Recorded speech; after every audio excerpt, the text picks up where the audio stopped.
뭐냐면 부모님이 부모님을 먼저 사랑해야죠. 아, 네, 그렇죠. 네. 학습에 흥미를 갖지 못하는 아이들이 굉장히 많습니다. 네. 그 아이들이 학습에 흥미를 갖기 위해서는 네. 어떠한 방법이 있을까요? 사실 저도 공부를 그렇게 많이 잘한 건 아니어서 가지고 네네. 잘할 때도 있었고 못할 때도 있었고 그래요. 근데 우리가 왜 들어보지도 못했어요. 그리고 뭐 들어보지도 못했고 보지도 못했었으면은 먹어보고 싶은 생각이 안 들죠. 음식이 어떤 음식인 줄 알고 뭘 먹어보고 싶고 들어보지도 않았고 보지도 못했는데 그러겠어요, 그죠? 그러면 그거에 대해서 먹어보고 싶다는 생각이 안 드는 거랑 똑같아요. 우리 아이들은요, 경험을 하기 위해서는 일단은 뭔가 동기부여가 돼야 되잖아요. 네. 근데 그 동기부여의 바탕은 바로 우리 환경이에요. 근데 환경이 내가 긍정적인 환경이냐 부정적인 환경이냐에 따라서 이게 또 달라지겠죠. 그래서 그 환경이 되는 건 바로 부모님이고 가정이에요. 우리 아이들한테. 우리가 선택을 할 수 있지만 우리 아이들은 그렇지가 않아요. 그래서 부모님이 놔주셨으니까 내가 그 환경에서 그냥 우리는 이때가 그냥 부모님한테 효도해야 돼, 그 말씀 잘 들어야 돼, 그리고 막 이렇게 당연하다는 듯이 자랐지만 사실은 우리가 지금 생각하는 우리하고 비교를 되게 많이들 하잖아요. 우리 때는 뭐 그러지 않아도 잘 자랐어 막 이래요. 저도 그렇게 하고 살았고요. 근데 제가 이제 이 일을 하면서 제일 많이 느끼는 게, 저도 이제 부모가 돼가지고 아이들이 장성하고 나면서 또 아이들 키우면서 느끼는 게 그거예요. 선생님 저 때는 안 그랬는데 우리 애들은 왜 이래요? 막 이런 얘기를 하시는데 제가 진짜 막 속상해 죽겠어요. 막 이럴 때마다 어머니가 우리나라 이 세상에서 돈 제일 많은가요? 아니면 제일 이쁜가요? 아니면은 제일 똑똑해가지고 뭐 제일 좋은 학교 나왔나요? 그러면 이 여자 무슨 소리야? 뭐 이런 식으로 이렇게 저를 쳐다봐요. 그러면 사실 어머니보다 더 현명하고 더 좋고 더 잘해주시는 엄마 있을 수 있잖아요. 근데 우리 아이가 나한테 왔어요. 더 좋은 엄마가 있을 수 있는데 우리 아이가 선택할 수 있는 환경은 아니잖아요. 부모는 그 부모 밑에서 내가 태어났어요. 그런데 더 좋은 엄마가 되어주지 못해서 사실은 나는 미안해야 돼요. 그리고 그런데도 불구하고 이렇게 잘 자라줘서 고마워야 되고요. 내 아이 사랑해. 미안해, 고마워, 사랑해 말고는 부모는 할 말이 없더라고요. 너 때문이야가 아니라 사실은 나 때문이야가 맞더라고요. 그런 눈으로 바라보면 아이한테 부정적인 정서를 줄 수가 없더라고요. 그래서 제가 할 수 있는 거는 우리 아이들한테 너 뭘 갖고 태어났니? 넌 도대체 어떤 아이니? 이런 얘기를 되게 많이 해요. 어머니가 그런 눈으로 좀 봐줬으면 좋겠어요, 우리 아이를. 그래서 아이한테 눈높이에 맞는 교육을 시켜주세요. 어머니 그 나이에 그만큼 잘하셨나? 전 잘했어야 하는 엄마도 있어요. 그러면 엄마는 그러면 그런 환경을 만들어줬나 안 만들어줬나 한번 생각해보세요. 어머니의 부모님이 그렇게 했나? 나만큼 해줬었나? 아니면 나보다 더 잘해줬었나? 그런 것도 굉장히 중요한데요. 환경, 아이를 만나 갖고 태어난 게 달라요. 그러면 할 수 있는 것도 다르고요. 쌍둥이도 다르거든요. 그럼 그 아이에 맞는 눈높이 교육이 중요한 거예요. 그런데 눈높이 교육을 하질 않고 아이한테 들어보지도 못하고 한 번도 먹어보지도 못한 음식을 가지고 이거 맛있어 맛없어 이거 평가를 할 수 없잖아요. 그거랑 똑같이 아이한테 지금 맞지도 않는 교육을 가지고 시키면서 너 왜 이 정도 나이가 3학년인데 왜 이것도 못하고 있어? 너 이건 아니잖아. 야 4학년인데 진짜 창피하지도 않니? 이렇게 하는 건 아닌 것 같아요. 네. 조금 더 깊게 얘기한다면 그런 거 있어요. 이렇게 어떤 엄마는 선생님 지금 얘가요 4학년이 됐는데도요 곱셈도 못해요. 막 이런 얘기를 하세요. 좀 안타깝긴 하죠. 3학년이 됐는데 한글도 모른다고 막 그래요. 안타까워요, 물론. 그렇지만 그 아이가 잘하는 장점에 대해서는 얼마큼 내가 칭찬을 해줬나. 그리고 내 아이가 크게 하기 위해서는 자신감을 갖기 위해서 얼마큼 내가 칭찬해줬나도 한번 생각해 보셔야 돼요. 못하는 거는 되게 많이 질타를 하셨을 거예요. 그러니까 이 아이는 그것만 못하는 게 아니라 사실은 다른 것도 못할 가능성이 많아요. 그렇지만 그거 말고 다른 건 또 잘할 수 있어요. 그래서 엄마가 이 아이가 학습적인 면에 있어서는 엄마가 하도 뭐라고 하시니까 주눅이 들어 못할 수 있지만 다른 건 잘하는 게 있을 수 있는데 그런 면에 있어서는 칭찬 안 해주셨었잖아요. 그러면 아이는 부정적인 학습을 했던 부분에 대해서는 계속 회피하고 싶고 그리고 그쪽으로는 엄마하고 자꾸만 이렇게 등을 지고 싶은 거예요. 누구나 칭찬받고 싶지 칭찬받고 싶지 않은 사람 없고요. 제일 칭찬을 많이 받고 싶은 게 내 부모님이거든요. 근데 그 부모님한테 먼저 아이가 상처를 받았어요. 그래서 괜찮은 소리를 내가 얼마나 해줬나를 먼저 한번 반성해 보셨으면 좋겠어요. 그래서 그런 게 일단 내 아이가 긍정적인 경험을 못해서 그렇구나라는 걸 제가 지금 이렇게 말씀드렸으니까 한번 그거 생각해보는 계기가 됐으면 좋겠고요. 그래서 내 아이에 맞는 눈높이 교육을 해줬나, 그리고 나는 얼마나 많은 그런 긍정적인 교육을 시켰었나, 경험을 하게 해줬었나, 그런 걸 한번 생각을 해보셨으면 좋겠어요. 그래야만 아이가 비로소 자신감을 획득할 수 있는 거예요. 그래야지 도전을 할 수 있는 그런 자신감도 생길 수 있고요. 근데 일단은 가장 좁은 사회인 가정에서조차 아유 진짜 이랬는데 어떻게 다른 사람한테 내가 가서 자신감이 나 이렇거든 하고 내밀 수 있겠어요. 그죠? 네. 그래서 그런 게 굉장히 중요하기 때문에 가장 작은 사회인 우리 집안에서부터, 그리고 그 만만한 상대가 바로 나여야 돼요. 엄마, 아빠. 예. 그럼 부모님들의 역할이 굉장히 중요하겠네요. 그렇죠. 그래서 가장 쉬운 학습부터 시켜주세요. 학습에 흥미를 느끼게 하기 위해서는 우리 아이가 생물학적인 나이에 맞게끔 네가 4학년이니까 이만큼을 해야 되잖아 이렇게 하는 게 아니라요. 내 아이가 지금 4학년이라도 너 이거 지금 못하는 거 그럴 수도 있어. 엄마는 못했어. 근데 나는 요거는 했었다? 이렇게 장난치면서 근데 이거는 난 못했는데 그래도 너 이거 하는구나. 그러면 이거부터 해볼까? 너 어디까지 알아? 이거부터 시작하시는 거예요. 그래서 아이가 할 수 있는 것보다 약간 낮은 단계, 만만한 것부터 시작을 하세요. 그래서 원래 할 때는 본인보다 약간 2단계 정도 낮은 것부터 시작하시는 게 가장 좋아요. 아이 교육을 시작할 때는 예. 2단계 낮게 해라. 그래서 자신 있거든 하면서 올라갈 수 있게. 네. 그래서 얼마든지 긍정적인 경험을 먼저 해보면서 아이가 자기 눈높이에 맞는 교육을 하나씩 스텝 바이 스텝으로 올라갈 수 있도록. 그러면 아이가 그렇게 많이 힘들어하진 않아요. 그리고 누구나 4학년이라고 다 하는 거 아니야. 야 엄마 지금 나 이만큼 먹었는데도 모르는 거 되게 많어 이래거든요. 제가 선생님 막 되게 똑똑할 것 같지? 야 너보다 모르는 거 되게 많다 막. 근데 지금 선생님 노력하고 있어. 노력 안 하는 게 창피한 거야. 이런 얘기를 해요. 그래서 우리 어머니 아버님들이 아이가 학습에 흥미가 없다, 그럼 부모님이 칭찬 많이 안 해줘서예요. 결국 부모의 애착관계가 애착관계가 엄청 중요합니다. 만들어내는 또 결과네요. 네, 아직 어리잖아요. 근데 이제 크잖아요. 그러면 이제부터는 내 책임이라고 얘기를 해줘요. 큰애들한테. 만약에 부모님 못했다 그래도 너 그거 신경 쓰면 안 돼. 왜? 그렇다고 네 인생 네가 포기할 거냐? 이렇게 얘기를 해요, 제가. 이제부터는 너 몇 학년이야? 너 몇 살이야? 고2지? 네 아이가 지금 여기 앉아있어, 선생님 앞에. 그럼 그 아이가 어떤 모습으로 앉아있으면 좋겠나 하고 생각하고 그대로 한번 앉아봐. 그래요. 네? 자세부터 시작해서 그대로 앉아봐. 지금 네 나이에 네 아이가 그대로 있어, 내 앞에. 그러면 애들이 그냥 이러고 앉아있던 애들도 이래요. 왜 그렇게 했어? 너는 그렇게 안 했잖아. 넌 네가 마음에 드니? 아니요. 거의 다 아니라 그래요.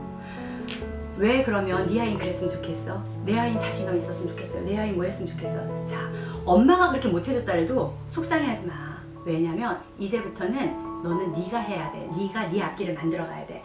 근데 부모님은 지금 너처럼 우리 때는 이렇게 교육을 못 받았어. 그래서 엄마는 네 나이만큼밖에 나이를 못 먹어가. 부모 나이를 뭘 바래? 네가 하는 거야. 너는 네 미래는 네 거지. 니네 엄마 아빠밖에 아니야.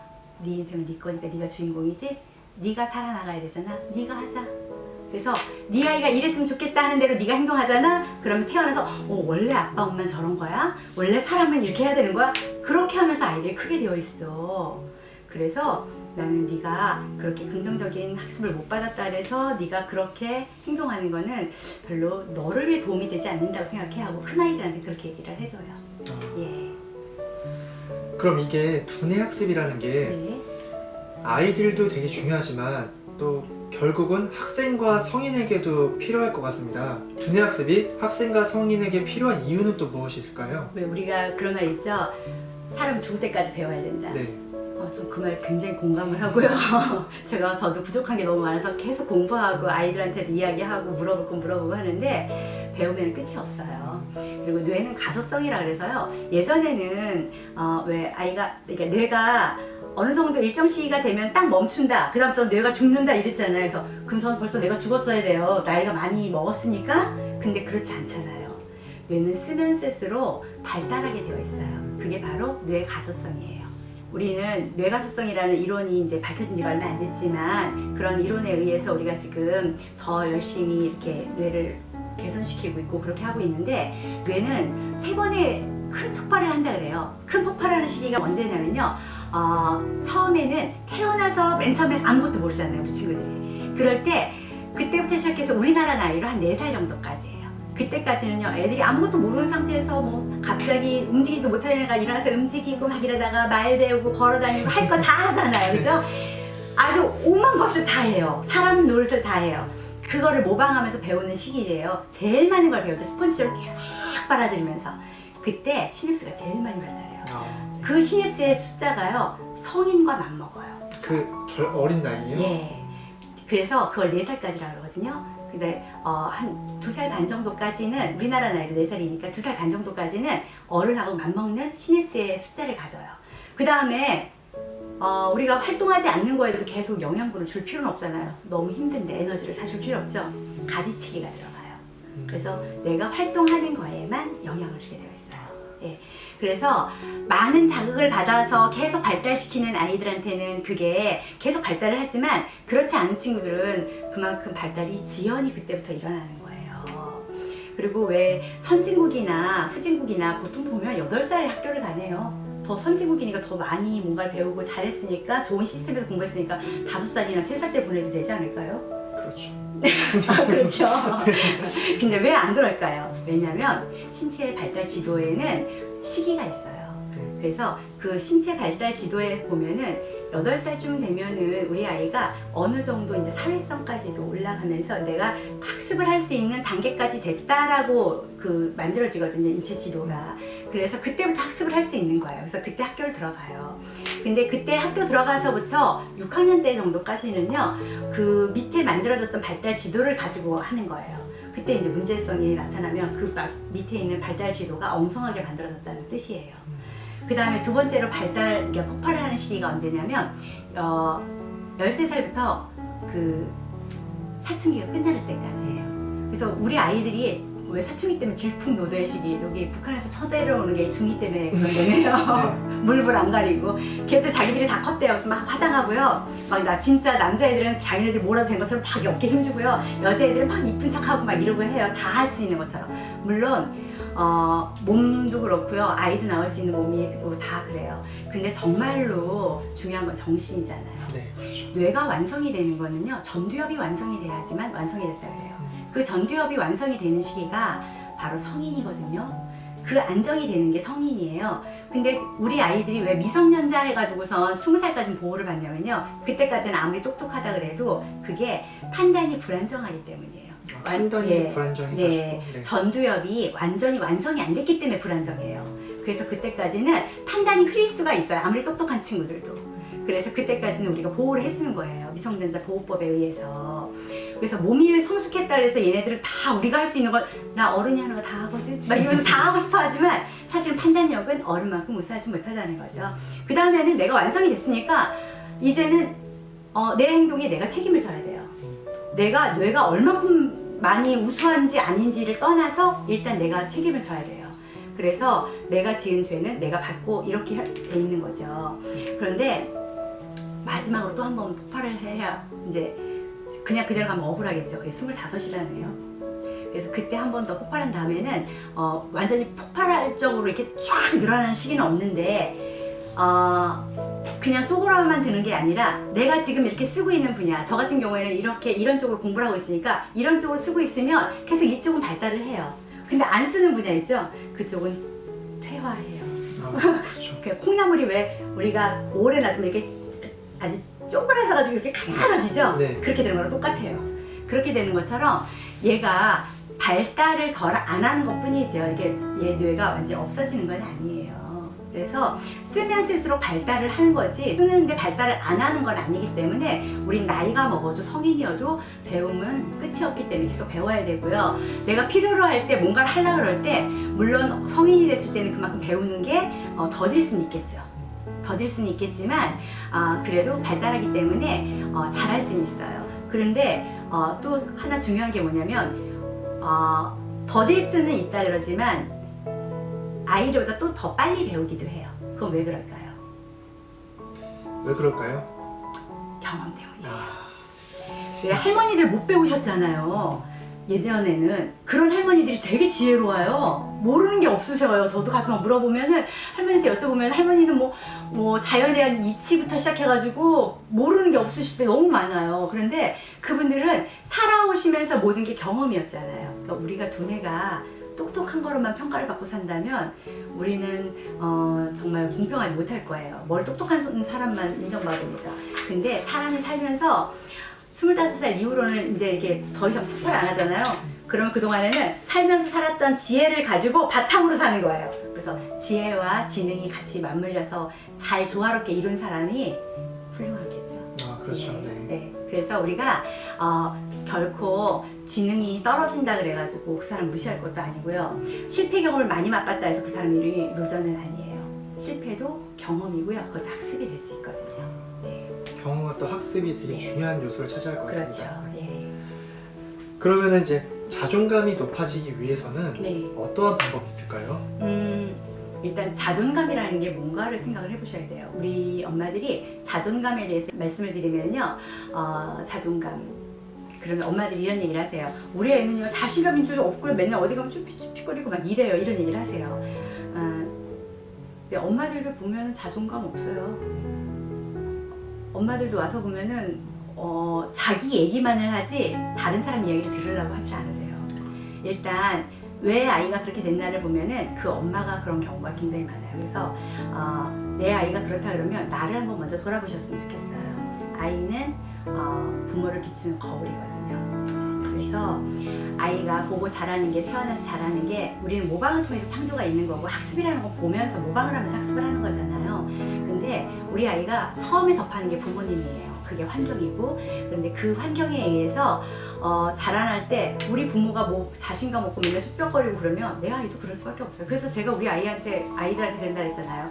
지금 네 아이가 어땠으면 좋겠니? 그 포즈만 한번 취해볼래? 그러면 이런다 그랬잖아요. 너가 안 그런데 왜 그런 아이를 바래? 이런다 그랬잖아요. 그런 것처럼 자존감을 높이기 위해서는 내가 먼저 자신감이 있으면서 자기 존재감이 있어야 되는데 우리 자신감도 없다고 얘기하면서 얘기를 하는데 자신감은요, 자존감이라는 게 먼저 있어야 돼요. 근데 그 자신감, 자존감 누가 무너뜨리냐? 가장 가까운 사람. 부모님, 형제들, 아니면 내 옆에 있는 사람들이에요. 그 아이의. 가깝게는 학교에선 선생님이 너 그것도 못해? 야, 너 그것도 못해? 아니 친구들이 그러고요. 엄마도 야, 너 형은 이러는데 너는 뭐야? 비교하죠. 그렇죠. 그리고 아유 그거 한 거라고 한 거야? 막 이러고 그러는 모든 것들이 이 아이한테 자신감을 떨어뜨리는 거고요. 그러다 보니까는 나는 뭐야? 나는 아무것도 아니야? 존재감 자체가 없어져요. 그러는 거 자존감 없다고 뭐라 그래요. 자, 자신감을 갖기 위해서는요, 자존감이 있어야 되고요. 자존감이라는 건 그릇이거든요. 나라는 그릇이 있어야 뭘 담지요. 그렇죠. 그래서 나라는 그릇을 먼저 내가 어떤 존재인지를 먼저 확인을 시켜야 돼요. 그리고 나서 자신감을 심어줘야 돼요. 그러려면 그때도 뭐가 있어야 될까요? 정서가 안정이 돼야 돼요. 애정이네요. 그렇죠. 네, 결국은 우리 애정이에요. 그래서 우리 아이들한테 가장 중요한 건 이게 바로 작은 사회인 집에서 먼저 이루어져야 돼요. 대인관계, 사회성, 집에서 먼저 배우고 학습해야지만 나가서 우리 친구들이 자신 있게 나가서 집에서 했던 게 당연하게 왜 집에서 사는 바가지 밖에서도 샌다고 그런 말 있죠. 그렇죠. 집에서 했던 거 그대로 나가서 하는 거예요, 아이들이. 가면수가 하는 애를 드물어요. 그래서 일단 우리 아이들한테 제가 조금 더 그 말씀을 드리자면 우리 엄마 아빠들의 말투가 어땠나 한번 좀 살펴보시고요. 자신감 없는 아이들은 분명히 환경 자체가 별로 이렇게 안 좋다 그랬잖아요. 네. 많이 혼나는 분위기나 이런 게 많았기 때문에 억압당한다는 생각을 안 하게끔 해주시는 게 좋아요. 그래서 부드럽고 온화한 표정 자체가 일단 온화해야 돼요. 특히 이제 어린아이들 같은 경우에는 혼내는 것도 부드럽게 혼을 내야 돼요. 얼굴로는 혼을 내는 게 아닌 것 같이 하면서 말이 약간 단호하시면 돼요. 그렇게 하셔야 되고요. 그래서 긍정적인 말투를 좀 많이 해주시고요. 그러면은 네. 그 온화하게 이렇게 혼낸다고 하셨는데 예를 들면 어떻게 하는 게 좋을까요? 어렵죠, 그 말. 네. 자, 이제 보세요. 예를 들어서 지금 여기 컵이 있어요. 이제 뜨거워요. 근데 지금 이 뜨거운 컵이라고 생각하고 엄마가 일을 하고 있어요. 근데 뭐라고 하냐면요. 이거 컵을 보면서 얘기를 하는 거예요. 누구누구야, 이거 컵 뜨거우니까 건드리지 마. 알았지? 건드리면 안 돼. 제가 지금 화냈나요? 화는 안 내셨죠? 화 안 냈죠? 네. 자, 그리고 제가 지금 말하는 말투가 화가 안 난 거 알죠? 네. 그러니까 엄마한테 혼났어라는 생각을 할까요? 아이들이, 큰아이들은? 그런 생각은 안 할 것 같습니다. 그죠? 네. 그리고 어른들도 안 하죠. 왜냐면 어른들은 전두엽으로 생각을 했기 때문에 이성으로 판단을 해요. 근데 아이들은요, 전두엽이 발달이 안 됐어요. 특히 어리기 때문에 더 안 됐어요. 그럴 때 그 아이들은 표정으로 봐요. 그래서 아이들한테 이거 뜨거우니까 건드리면 안 돼, 알았지? 만지면 안 돼. 이렇게 하면 말투만 듣고요, 애들은 표정이랑 이것만 보고선 나 혼자 만지면 안 되는데 만지지 말래, 이렇게 하는 거예요. 그래서 오해라고 우는 거예요. 그래서 이걸 할 때 뜨거워, 뜨거우니까 다쳐, 알았지? 만지면 안 돼. 이렇게 하면서 표정으로 같이 얘기를 해줘야 돼요. 그러면 내가 너를 걱정하는 거지. 얘가 뜨거워서 너가 다칠까봐 걱정하는 거야. 이걸 만지지 마가 아니라, 이걸 만지지 말라는 이유는 네가 다칠까봐야. 그러니까 아, 나는 혼나는 게 아니라 다칠까봐 걱정하는구나. 이걸 알게 하기 위해서는 다쳐, 안 돼. 알았지? 다치면 안 돼. 이렇게 얘기를 하는 거죠. 그래서 표정으로 온화하고 부드러워야 되는 거예요. 오해를 해요, 애기들은. 그래서 웃으면서 얘기를 한다든지 아니면 표정을 이렇게, 왜 선생님들, 유치원 선생님들 과장을 해서 말하죠. 네. 여러분 막 이러면 우리가 닭살 이러는 게, 사실은 애들은 여러분 이러면 여러분 이렇게밖에 안 받아들여요. 네. 그래서 아이들 집중을 시키기 위해서는 또 그렇게 해야 되고요. 그렇게 아이들은 표정으로 보기 때문에 그래요. 그래서 어른들은 전두엽으로 생각하니까 당연히 말 뜻만 생각하는데, 아이들은 표정을 보고선 나한테 지금 하는 행동을 보고선 판단을 해요.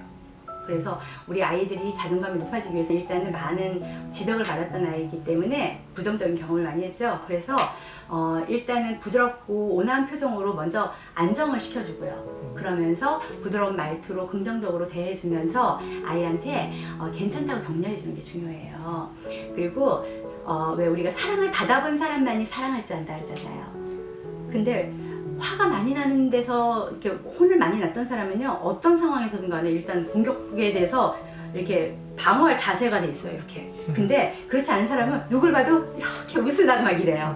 그런 게 우리 집에도 있어요. 그래서 그게 막 대비가 돼가지고 한참 동안 힘들었었어요, 저도 적응하는데. 그랬는데 이런 거에 대해서 우리가 한번 생각을 해본다면,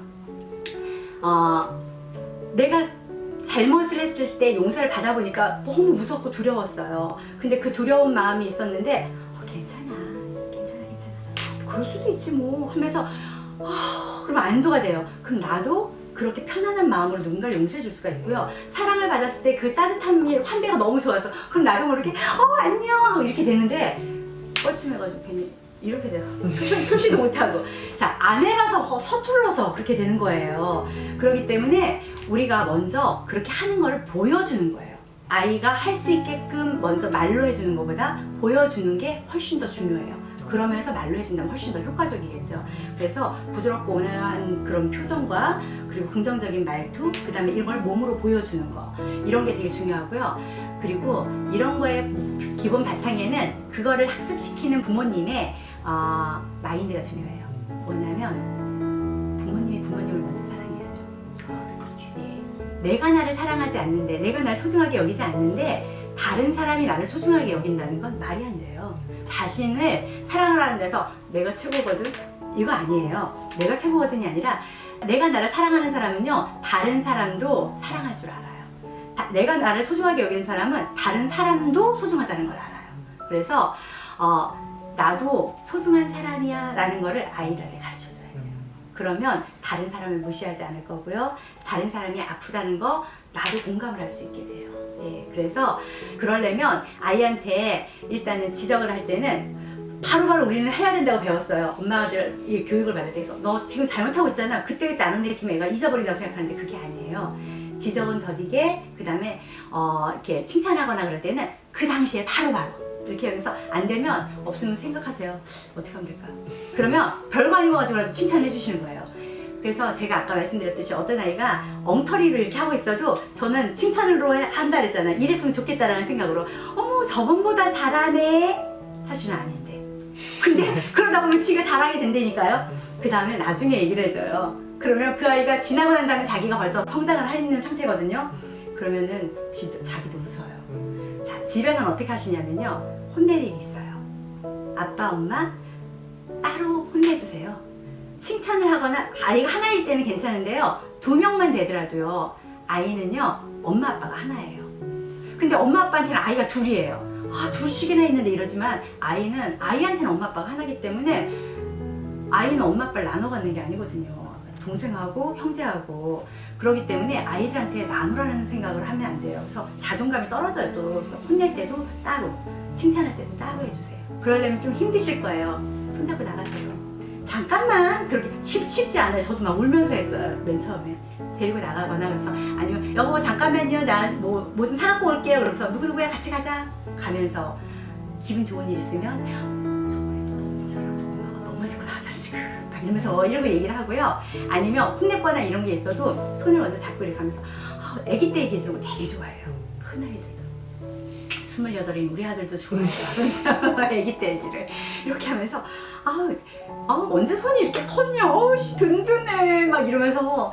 근데 누구야 엄마가 너 저번에 서운했다? 엄마 왜요? 근데 네가 이랬잖아. 기분 되게 나빴어. 나 그래서 엄마 좀 삐졌어. 그래서 너 손잡고 나왔어. 막 이러잖아요. 그러면 지금 나쁜 거에 대해 지적을 했잖아요. 근데 기분 나쁜 그 상황이 아니잖아요. 방어 기제가 없어요. 없는 상태이기 때문에 나한테 공격을 안 해요. 방어도 안 하고요. 그렇기 때문에 그걸 받아들여요. 그래서 뭐 그랬어요. 죄송해요. 그러려고 그런 게 아닌데. 그치 나도 알아. 그래서 내가 데리고 나온 거야. 막 이러면서 그러면은 이 대화가 돼요. 근데 이거를 너 그때 그랬었잖아. 그래서 엄마 지금 너한테 뭐라고 한마디 하려고 나왔어. 이러면 다시는 안 나가요. 엄마가.